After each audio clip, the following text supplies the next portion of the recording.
Bloody Disgusting turns 25 next year, and we need your help to celebrate. One lucky listener will get to partner with Bloody Disgusting and Screambox to create a short film featuring Buzzkill, the Bloody Disgusting mascot. Whoever sends in the best pitch will receive $35,000 to create their short film that brings Buzzkill to life. Or sends him straight to hell. And we'll debut that short as the Halloween episode of Bloody Bites on Screambox in 2026. Head to bloody25.com for more info and official rules. That's bloody25.com for your chance to be part of Bloody Disgusting's 25th anniversary celebration.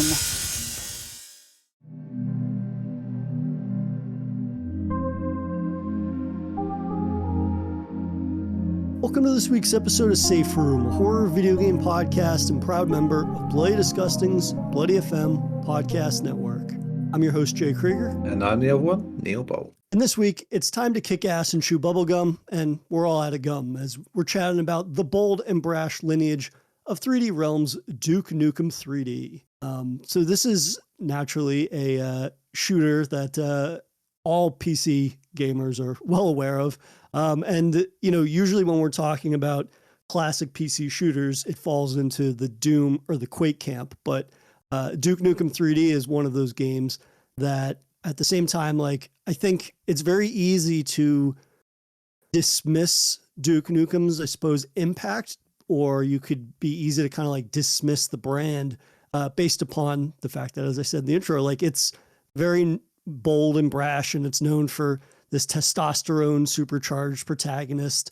But in getting to revisit it this week, like when you kind of like strip that away from it and just take it on its own merits as a first person shooter, it's a game that, you know, holds up, I think, a lot better than I had remembered it holding up. Just it's a game that, you know, I haven't revisited nearly as much as those other two shooters that I just mentioned from the same sort. But it's certainly a game that I think as time goes on, has withstood that sort of test of time. But I guess before we get into sort of like the context and first-person shooter landscape for 96 and, you know, going into the late 90s during the sort of FPS PC shooter craze, if you will, what was your first sort of taste of Duke Nukem?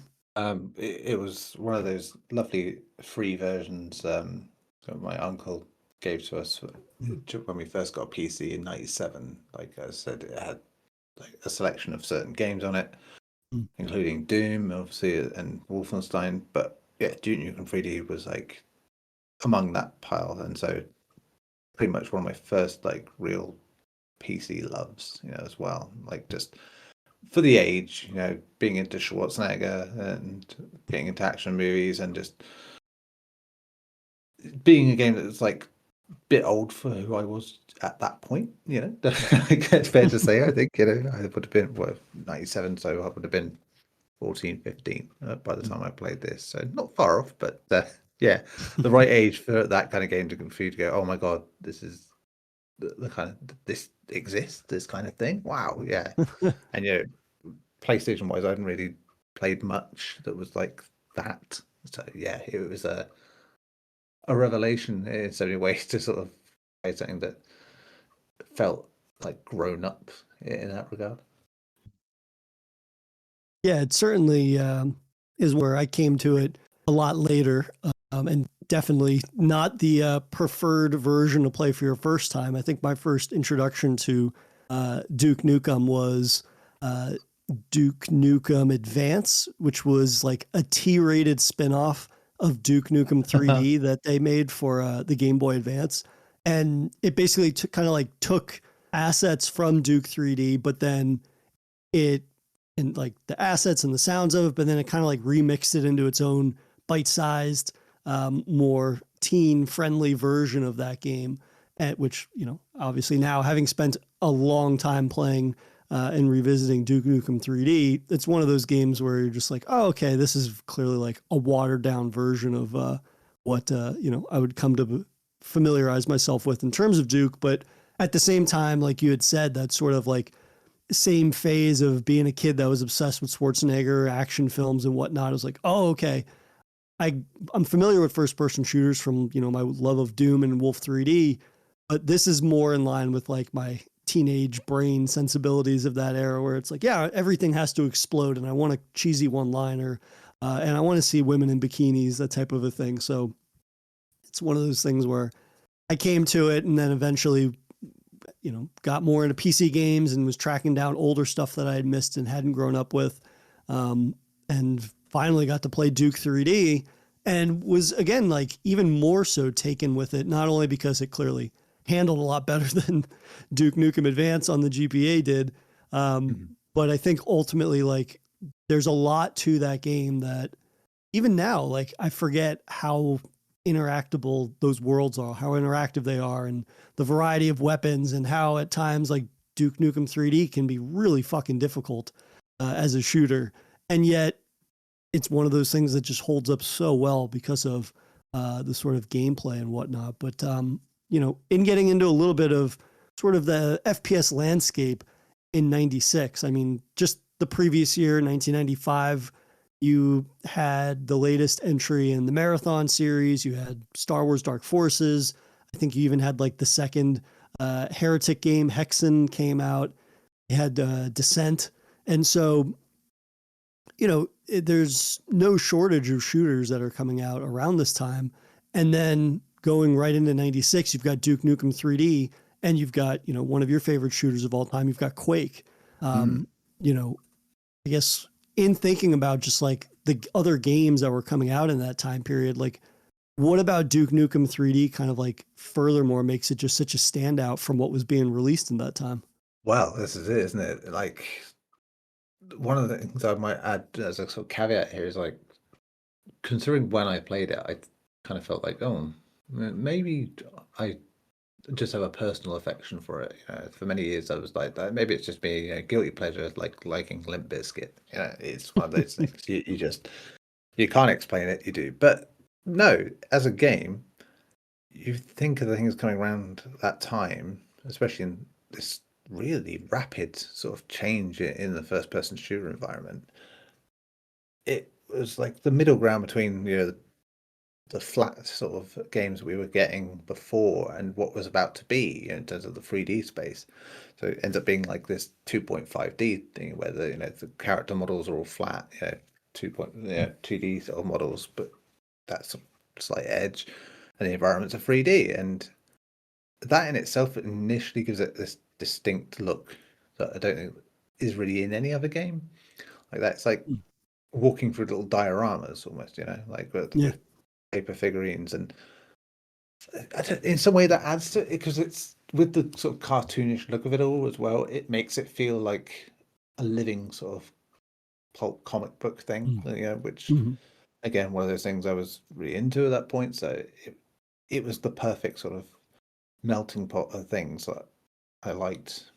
But yeah, I think it's the stuff you find in those levels, like we said, the fact that it evolved the idea of like secret areas and like little things you didn't know.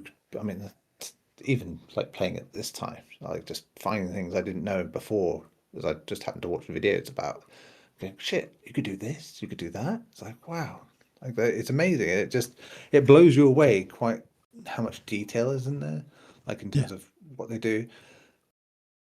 And I don't know, I think because when I first had it, it was like a limited version, so you only got like the first, like the LA Meltdown sort of few levels, like the shareware version. Yeah, and so I only played those few levels over and over and over again. But I think that's a testament to the quality of that, because that first level is just such a perfect introduction to the whole game. It just in terms of like dropping you in, doesn't give much of a shit about story. He's just in there quoting lines from films that in some cases I hadn't seen yet, so they felt like they were his to me. A lot of cases like Hail to the King, baby. I hadn't seen The Evil Dead yet, so like that was mine. It was like same with the bubblegum line. It's like I hadn't watched They Live, so didn't know. But this was a game that did make me go out and check all these quotes out and find out the films behind them. So that's great. but yeah, it's just because it was in that sort of grounded real life space as well. I think helped. With games that were set in science fiction environments or just like in nondescript corridors, like or whatever, it was nice to actually be in something that's kind of resembling like real life locations and being really interesting. Again, I think that was a big thing for me at that time. It was like I liked the idea of like games that took place in more realistic confines. Yeah, I think that's why Resident Evil 2 was like became an obsession not long after this as well, because just like, oh, okay, yeah, it's like it feels more grounded in some way, just to like in the way that the sort of video game industry does go of like aiming for realism to the detriment, maybe. Like that was like a point where it's like it was really cool to think about that because not many games could really pull it off, like to some degree, and I think especially in the tactile nature of a world and things like that. And this felt like that for me. Like it felt like an interactive world that felt more like a place I could go like that. And yeah, like that was a really big deal then for me. Like, and something that's obviously like diluted to hell by this point. But yeah, it was pretty much the first game that really awoke that in me. Where it was like, oh wow, yeah, a game that takes place on Earth and does all this stuff. I mean, obviously it goes other places, but yeah, it really did just blow me away in that regard. And yeah, just the map design. Well, I mean, we'll get into bits and bobs of it, but yeah, it was perfect, puerile nonsense on one level for me at that age, but also just like discovering that there was more to it underneath was just like this wonderful joy. And then when I played the full game as well, like I think it was about 9-10 months after we got it, like yeah, it was like getting a sequel straight away, and it was just like, yeah, not that I ever really got to appreciate that fact again. I think for a long time, but yeah, it was just so the right thing at that age. Yeah, for me, I was at the tail end of that shareware era where I still remember getting those demo discs from random copies of PC Gamer that I'd stumble upon, or somebody had a copy of a subscription to PC World, and they're like, "Well, I don't really want this demo disc. Let's give it to Jeff's son Jay because he just plays games like that." And so, like, I still remember like getting some of those things secondhand.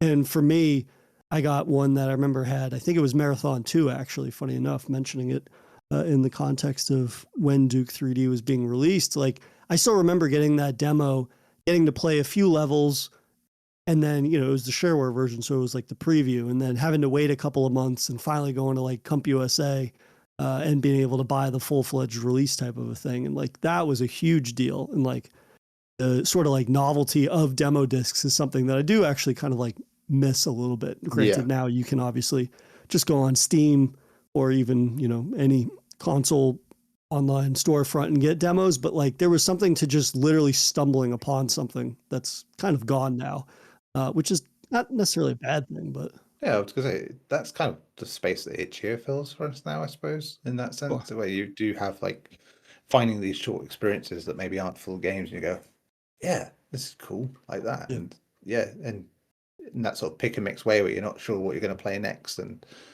yeah, demos. It's one of those things that the digital age has just made feel like, yeah, it's fine. I don't remember the last time I downloaded a demo, of like a regular game sort of thing. Like I know some of the cases it's like you'll get your alphas and your betas and things like that, but I don't quite see them the same. Yeah, they're just stress tests for online games usually, but yeah, I think Itch.io probably is the closest we've got to sort of filling that void for the certainty of men of our ages. Yeah. Absolutely. But something that you were saying about sort of like there being more to Duke Nukem 3D that's sort of underneath the surface definitely rings true, because for all of, the juvenile aspects of Duke and whatnot, his personality, like as a kid, you're like, whoa, holy shit, this is something. Not only is there blood and gore in games, but you can also have swearing and these kind of like cool quotes and this like fuck you attitude. But the older you get, at least for me, like that sort of stuff is completely trivial. And yet Mm. on this last week and getting to revisit the game, I was like, okay, so I already know that none of that stuff doesn't much for me anymore in terms of a game, right? But I was surprised at just how interactive the world is and how large those maps are. And the fact that not only are they large, but the fact that these are maps that have typically like intricate secrets to them, not just the typical fare of, along the lines of classic Duke or Wolf, where it's like, yeah, you walk up to a wall panel and you press interact, and then a secret panel lifts up, and then that's the end. You get like a reward or ammo cache or something. But it's like, no, there's actually some levels that have these very intricate sort of like alternative pathways to them, or the fact that almost everything you find in environments you can interact with. It could be something that's like a novelty, right? You could flush a toilet or smash a toilet or a hydrant and water sprays from it.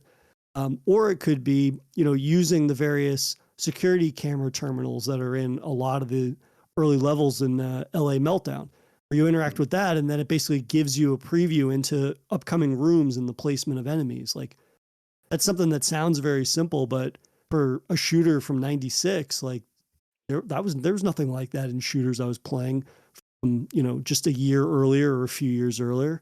So like that aspect of it, I find, it might largely be novelty, but those environments are still quite impressive. And I think, something you were talking about, the fact that you could play in a real place for a change, right? At that point, early 2000s when I was playing this game, or probably like 99 or 2000, I was playing, it was all fantasy worlds. There was, a lot of StarCraft, a lot of Warcraft in my house, but there was nothing where I was running through cities that were actual real places.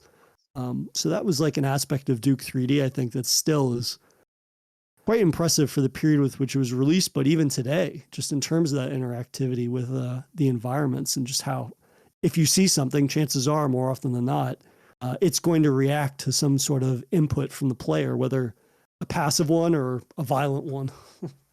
Yeah, that's it. It's like I said, the stuff did move so fast at that point, in terms of, especially in PC spaces. So, like you said, the fact that within that same year you had this and Quake, and they are basically,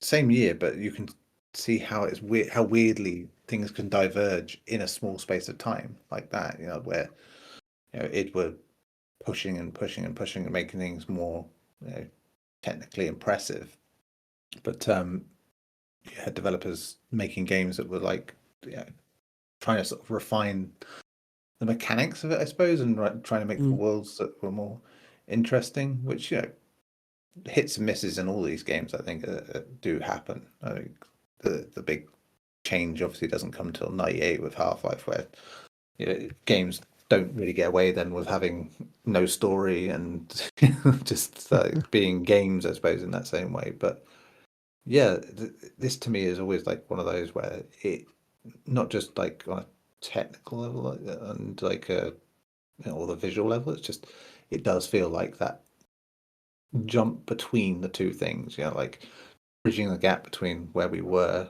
like 2 years before and where we'd be 2 years after, sort of thing.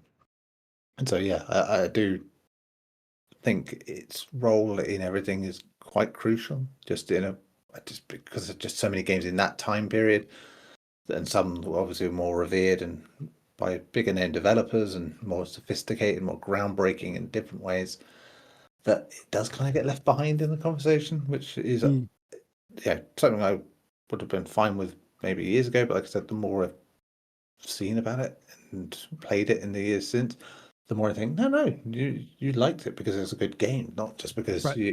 you're 15. Like, it's like, but I mean that plays a big part, obviously, but it is also just like a really well made game and doing things that, again, for someone who was very predominantly console based, the stuff that PC was doing just felt like light years ahead of what I was playing there, and like I could almost respect when I couldn't play something where it wouldn't run properly, because it was like, shit, I could see why, sort of thing like that. I think that helped with this game as well, that it was one of those ones that, because of the aesthetic of it and the limitations, it ran pretty well compared to some stuff. Like Quake, I remember feeling quite juddery in that first year of playing it because it was just, technically like just pushing above what we had in terms of a PC, but we could just about play it. But Yeah. yeah, Duke was like the really reliable game that I understood the most, worked the most, and yeah, I think that probably made it extra popular in terms of like people on their PCs and home PCs as they were becoming a big thing at that point.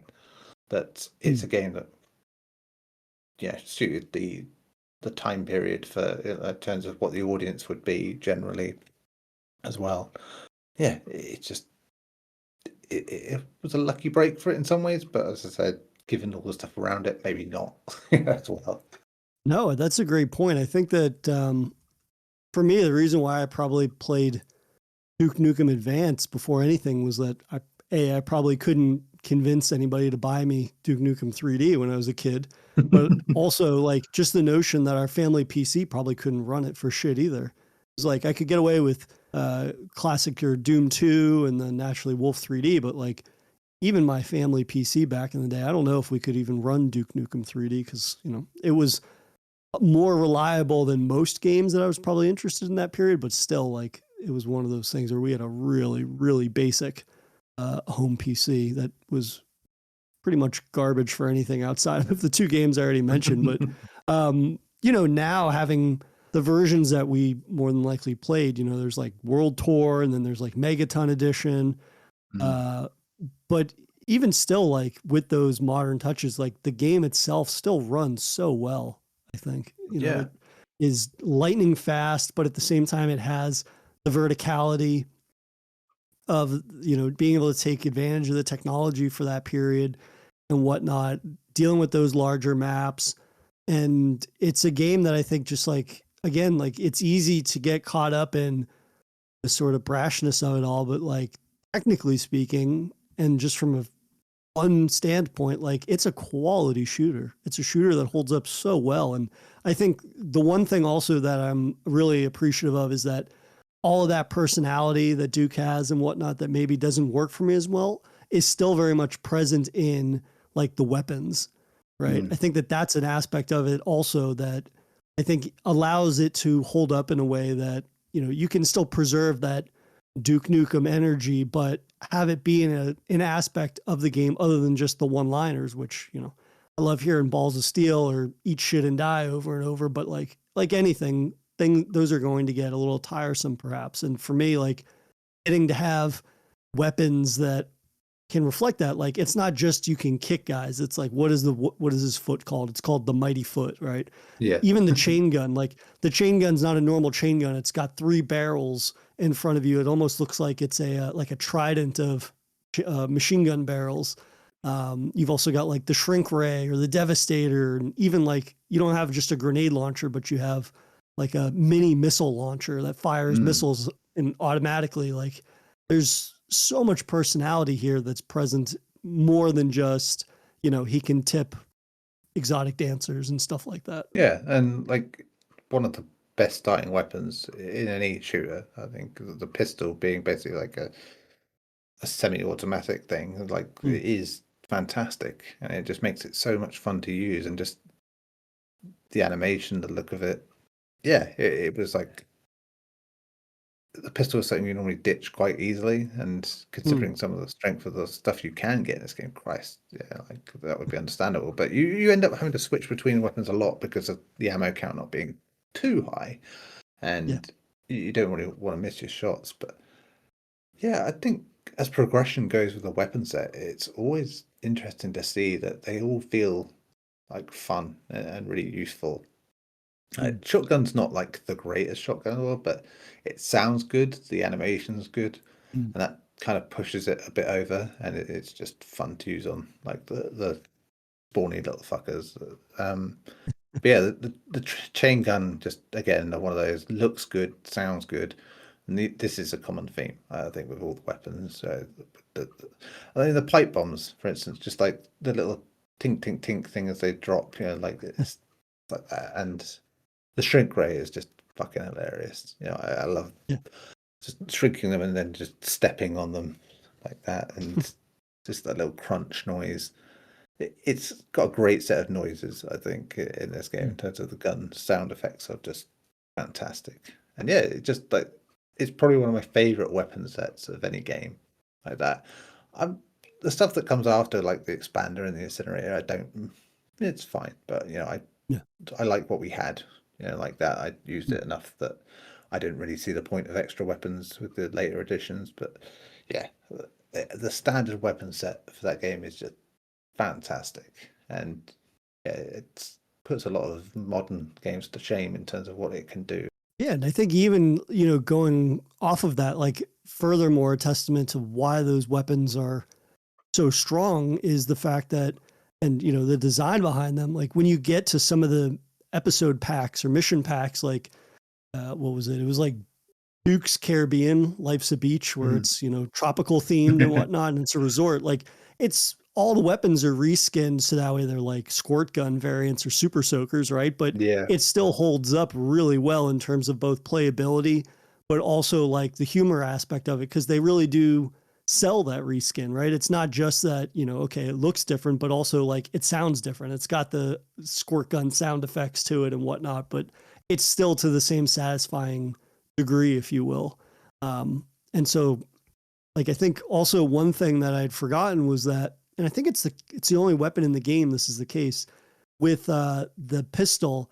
After a certain amount of shots, you actually have to reload, and that's I think the only gun in the arsenal that has to do that. And that's one of those things where it's like it's a complete afterthought most of the times. Like I would never even think to comment on it, but in replaying this game, that is one of those small sort of like tweaks to gameplay that doesn't allow you to ever early on like feel like you're unstoppable, I suppose. Like for as much as Duke is this like testosterone bound superhero essentially, like at the same time, even if I had a handgun that had, whatever, 100 rounds, like just those little pauses to reload, I feel like that's one of those like balancing things that doesn't allow players to kind of like hang back and strafe from along the backs of maps or the border of maps and kind of just like pick off enemies. Like you really do have to kind of time your shots right, get involved.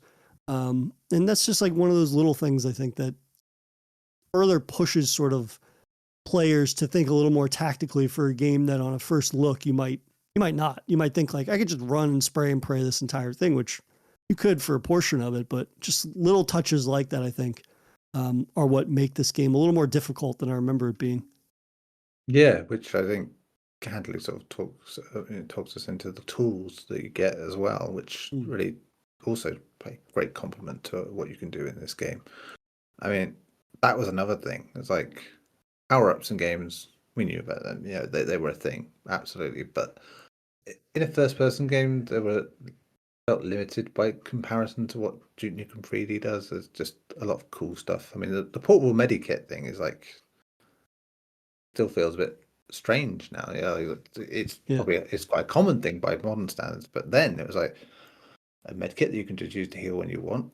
Okay, that's cool. Like and it was useful because again, strategically, you could keep hold of it, knowing a certain bit's coming up. It could be the difference between you getting through it or not at that point. Yeah, especially back then when dying was a bit more frustrating. But like the night vision goggles and like changes that makes to the level. I mean, obviously, System Shock had come out before this, a couple of years before. Like, it's like it takes lessons from games like that in terms of like just building up to be a bit more than a shooter and having like extra abilities like that you can only use temporarily and kind of making sure the levels kind of reflect that, but not always. Sometimes you can take those tools and do what you want with them and find other secrets. And like the jetpack's a great example. Again, limited fuel. It's meant for a certain thing, but to be honest, you can go around the level, find other things, and it's like a joy. It's like the vertical sort of exploration of it is like just even today. Like I don't remember where every secret is or anything, despite how much I played it. And it's just a joy again to go back and go, oh my god, if I use this, I can find this there.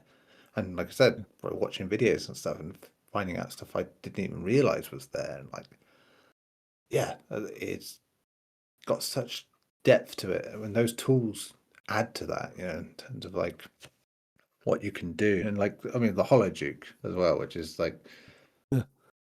again one of those helpful survival tools in terms of helping like take the heat off you, because naturally being a game of its era, every enemy is gunning for you and you alone, and that's all that matters, no matter what you do. So yeah, I mean that's the greatest compliment to the weapon set and like the level layout, is having those tools that just push beyond, like that. It's not an immersive sim by any stretch of the imagination, but it kind of does borrow elements of what that was, that sort of burgeoning RPG-ness, if you will, like, and adding a bit. Yeah, I just realized I said RPG-ness. That sounded weird. Anyway, yeah. But yeah, I do love that it has all this extra stuff that I think went above and beyond what you would get in like an id game at that point.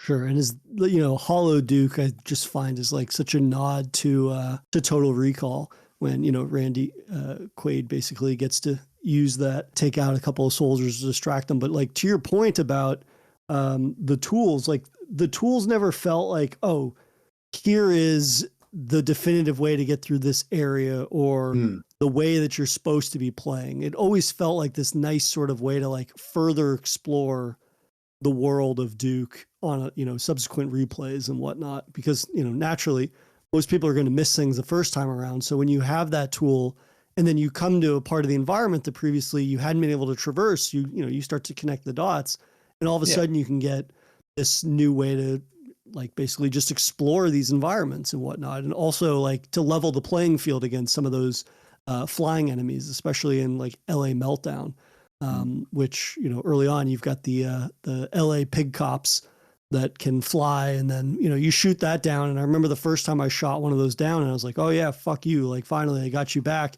And then they're still alive on the ground. Like then you have to contend with them on foot, and like that's again one of those aspects of the gameplay that like continually kept people on their toes, I think, because I feel like it was always a little bit more straightforward in shooters of that era that I was playing, where it's like, yeah, once you shoot one of them, like a bad guy enough, they go down, they die, and then you don't have to deal with it. So the first time I saw that pig cop sort of like emerge from the debris of his little hovercraft and be like, oh fuck, and then kill me with a shotgun, I was like, okay, that's a lesson to never get too cocky.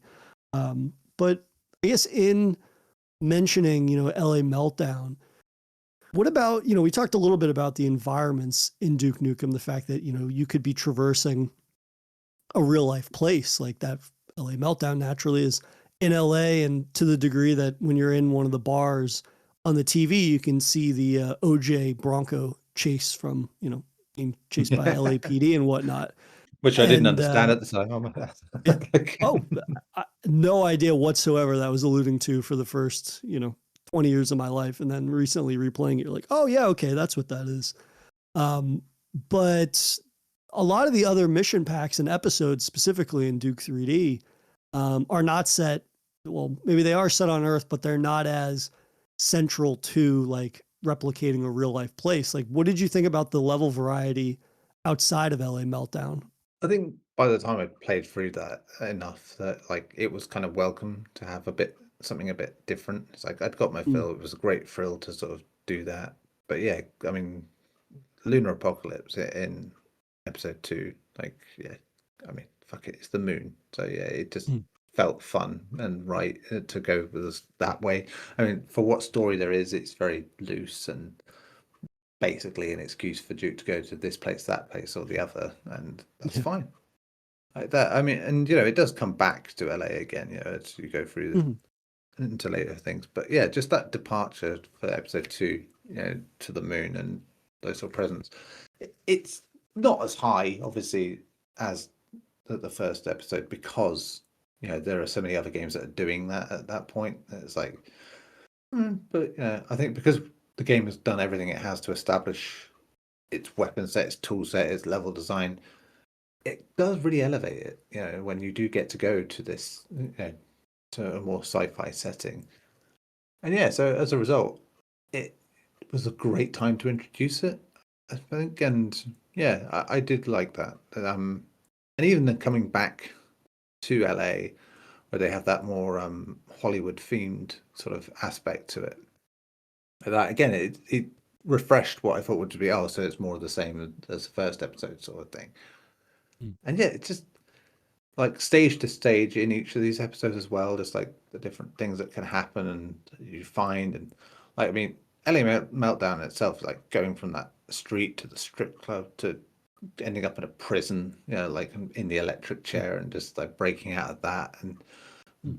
right down to just going to fucking the San Andreas Fault as well. And like it's nuts the sort of journey it takes you on, but it feels like an action movie journey at that point. And I don't know, in some ways, each episode feels like its own mini movie, if you will, like for Duke, which fits that sort of narrative of what Duke is, and this sort of action movie sort of pastiche, where like okay, this is the one more grounded one, and then it gets increasingly absurd, and at the end, yeah, it's a wonderful bunch of levels. I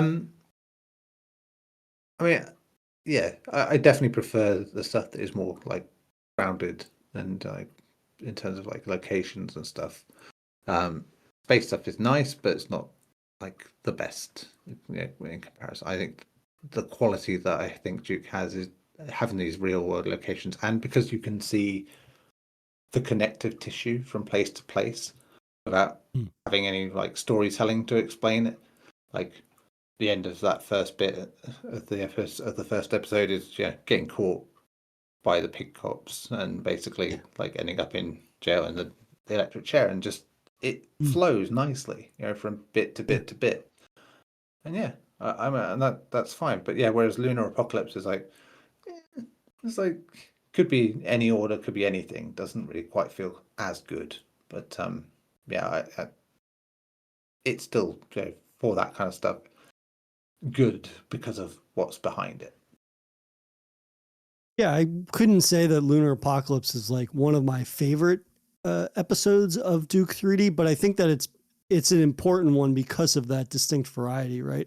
It's the fact that you get to leave Earth and you get to be in this environment that's completely different. You get to essentially have your Doom moment of running around on a planet and whatnot. But then when you return to Earth, you're kind of like, oh yeah, this is where the real strength of a lot of the level building is in the world design, because of the fact that, you went from environments in Lunar Apocalypse that again, more or less feel like sort of derivative of Doom in a way of like, yeah, I'm on a space station or something like that. But getting to return to like the urban jungle, if you will, of Duke 3D's portrayal of LA back on Earth is one of those things that kind of just like reinforces how unique that is for the period, right? And the fact that there's a lot of creativity in how they approach that setting, because it could be the type of thing where it's like, I don't know, just very generic to exactly what LA Meltdown was like, and getting to hang out in the seedier underbelly of the city and whatnot, but then to like then start running around various neighborhoods, like that's what, as somebody that was a big fan obviously of the first two Doom games, like Doom 2 is set on Earth, but does it ever really feel like you're on Earth? Not really for me. And so here, like, this is kind of like scratching that itch a little bit and making up for the fact that, oh, not only am I being told I'm on Earth, but I feel like I'm on Earth because this resembles that grounded nature that, you've been speaking to. And just getting to cause all sorts of like Duke carnage in that type of environments is one of those things that, again, I was always able to appreciate that Duke Nukem 3D allowed us to do that, but like, over the years, just getting to come back to this game after playing so many other games from the era, even stuff that came after it. Like, again, the following year, you had GoldenEye, you had Blood, Doom 64, Turok, Dark Forces 2. You had all these really, and obviously Quake 2. And I loved a lot of these games unequivocally, but like, again, we're back in the camp of fantasy, and we've removed that sort of like realism angle, if you will, of the grounded nature of the world in Duke Nukem 3D, which, I don't know, maybe some people thought that was like a novelty, but I found it to be refreshing actually, and getting to revisit the game because it looked so different from an environmental standpoint than a lot of shooters from this era that, I still love, but it deviated in that way, and I think I appreciate that a lot more now about Duke Nukem 3D. It shows in like all the expansions and the extra levels and things that they've added in all the different versions.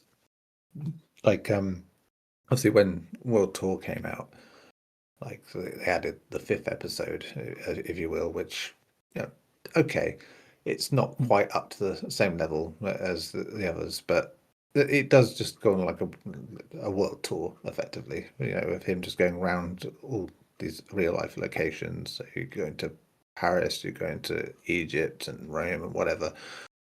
And yeah, I like that because it just added this sort of a reminder of that novelty factor of why I fell in love with the game in the first place, in terms of like using real life locations. Like when we were talking about like the main game, when you do go back to LA, and just like that movie bit was like great, and the subway set as well. I love a good subway level. It just something about it. It makes perfect sense, and yeah, it just is another one. That was one of my favorite levels, I think, back in the day. Yeah, so it definitely excels in those places though, when it does go like parodying sort of like real world stuff, and like giving us like real life locations.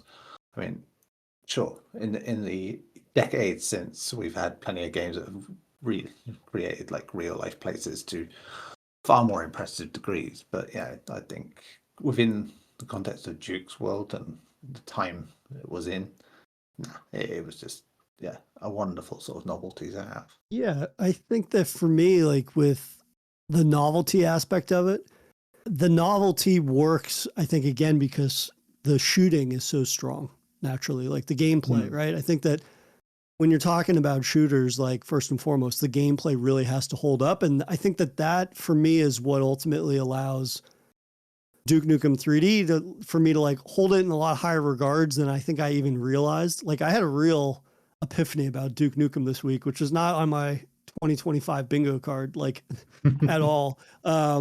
It's the thing where, I think that when you are so inundated with the sort of like branding of a game or a character or a series or what have you, like you haven't played it yourself in a long while, it's the type of thing where you start to be like, well, yeah, I mean, Duke Nukem 3D or Duke is like notable because he was swearing while killing aliens, and there's women in bikinis that will flash you if you tip them, that kind of stuff.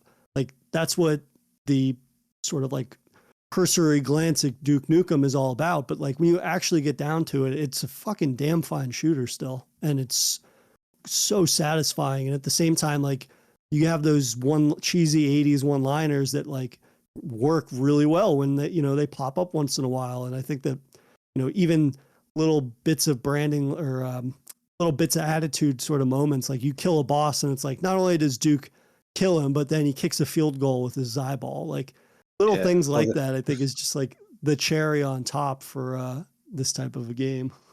Yeah, I mean, one of my favorite moments in like games ever is still the threat of "I'll rip your head off and shit down your neck," and then it being paid off in the cutscene was just like just something I never expected of a game at that time. Just like, it's like, I think, to be fair, I think around the same time I've been introduced to stuff like Leisure Suit Larry, which obviously is lewd in its own way, but that was like really on the nose sort of thing. You knew what kind of lewd you were getting. Yeah, just doing that, saying that, and then following up with the actual thing, brilliant. But yeah, like the field goal thing as well, just as a capper to the story proper, if you will, like is like fantastic in terms of how it's set up. Yeah, God, I used to revel in getting those cutscenes, because they just felt like, again, one of those things that you don't get to appreciate now because of how quickly technology moves. It's just cutscenes were just such a treat in games, like to get one was like, ooh, sometimes better than playing the fucking game. Like in cases like that, you would persevere through some dog shit to get the good cutscenes. I remember literally this actually on a sort of side note here, but I think around the same year the Tomorrow Never Dies game came out, and yeah, which was like a third person. That game was shit, like really bad. But in the first mission, like recreating like the opening of the film, when you did it, it then segued into the opening credits, like the movie, and I was like, I found that I was like mind blowing. I would Mm. persevere through that happy opening segment of that game just to see that every time. I could just watch the movie if I wanted, but no, apparently there was something like that I really got a kick out of that with, like that. It was a so yeah, you cutscenes and things like that and live action, whatever would be such a big thing. I think we talked about this when we were talking about Resident Evil, that Yeah. it began with that sort of live action thing. That was so intriguing and so amazing. Mm. Like, and yeah, Resident Evil's cutscenes felt like mind blowing for the second one as well. And yet to watch them, replaying it this year, like, and going, wow, yeah, well, it really did change very quickly. What was like amazing, in terms of like cutscenes. But yeah, like Duke's cutscenes were just a treat because of the comedy value they gave in most cases, and just the sheer audacity, which I think feeds into that character. Which, to sort of go into that, I think the reason we go into Duke Nukem 3D now and maybe look at it and go, yeah, puerile nonsense for children sort of thing that shouldn't be playing it in the first place, is the reputation that was built afterwards. It's like Freddy Krueger, like Mm. there's people who love the first film have a very distinct definition of who Freddy Krueger is and the kind of character he is. But if your exposure to him began with the sequels, he's a goofy ass punchline machine, like that, Right. and that's Freddy Krueger to you. And Duke Nukem, because of after, where the success of this game, pushed people to take the wrong ideas out of it, and obviously Duke Nukem Forever, we had this very stereotypical idea of what Duke was like. Yeah, I mean, he is a walking stereotype anyway, but that was part of the fun. That's part of the joke. Yeah, like he's a walking, talking, stereotype.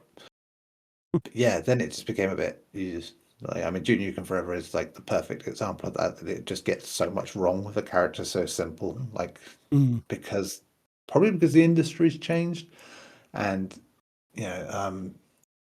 Randy Pitchford's involvement with this from the beginning, but here actually on a hands-on basis with the Duke Nukem 3D. But I don't know, like that's his sense of humor and what he believes is funny kind of makes sense that that's the way Duke Nukem becomes, like that, even though it's not his fault necessarily. I'm just saying that it's fitting that, he was, helping publish that game when it did come out, and it having certain tone of humor that didn't really feel like Duke should, like that. Right. Yeah, it's an odd one, but yeah, I do think it does come down to when you experience Duke, and for most people, it was the meme of like taking fucking forever for Duke Nukem Forever, and the character becoming this nothing but of a character.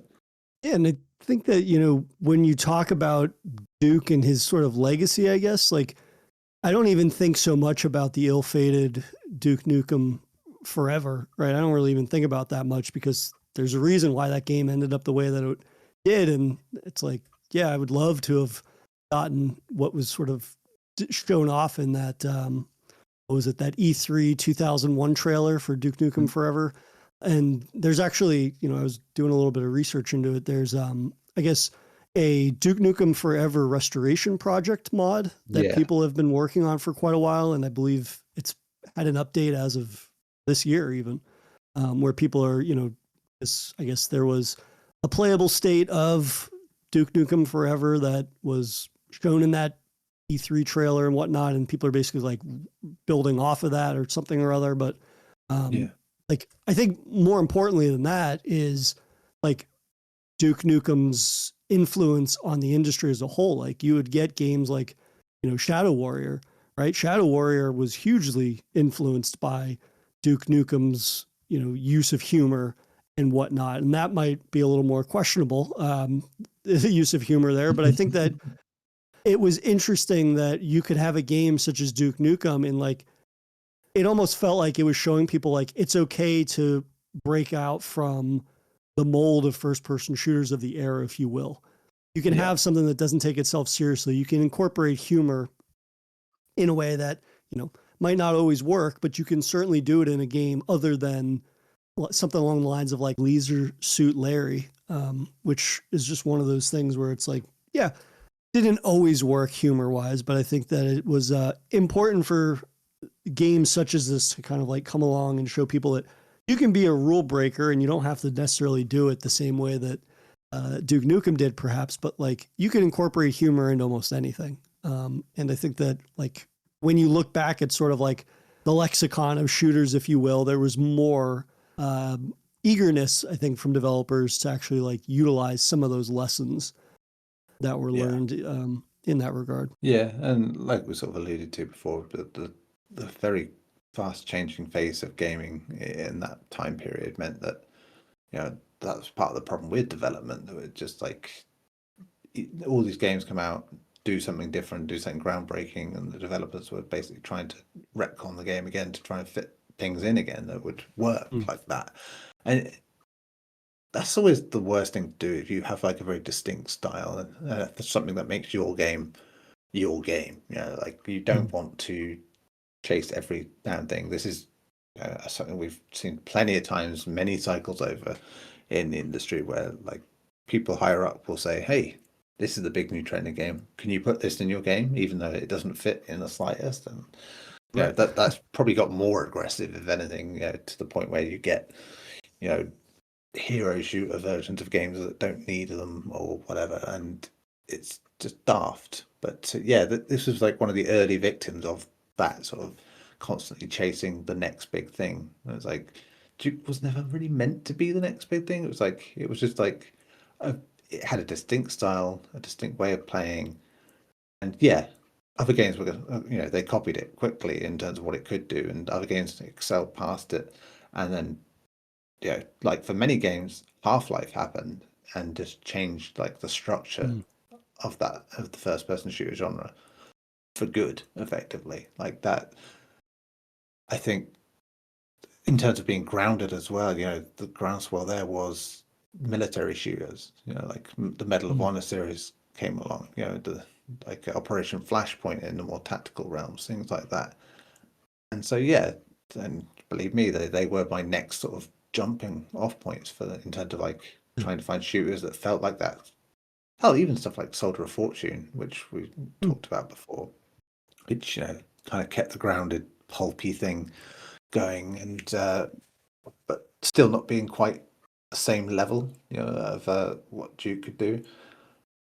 So yeah, they probably would have been better off if they had just thought, no, this is the kind of game we want to make, and not just sort of casting eyes at everything that was doing something new. Because I mean, it was a good example of not doing that, I suppose, in that they just made a game, slapped the same name on it, and it wasn't even the same. Quake to Quake 2. I mean, Christ, yeah, they are like not related in story terms at all. It's like one's a fucking gothic cosmic horror nightmare, and the other one's basically like fucking cybernetic sci-fi game. And it's like, and it didn't really cause much of a stir at the time. It's mad when you think about it. But yeah, I think that's important for Duke, that it had its moment. It probably could have had a further moment if they kind of just made another one like it. But I think, yeah, he had his like non-first person sort of adventures on various formats, and a time, I think it was Time to Kill and things like that on the PlayStation was probably the next game that was decent. But yeah, just again, these were the games that kind of pushed the idea of this parody of what Duke was, rather than what Duke was. Not to say that Duke is some great big sophisticated character. Quite the opposite. It's like he's simple. The idea of him is simple. It's the over-egging of that pudding, like that. Which, like I said, going back to like Borderlands humor and how that like changed. It's because people took the wrong message from it. Yeah, that was the problem with Duke. Those little games in between didn't really help his reputation, and then the industry just kept changing and changing, and yeah, we didn't want that kind of thing anymore, like sort of thing.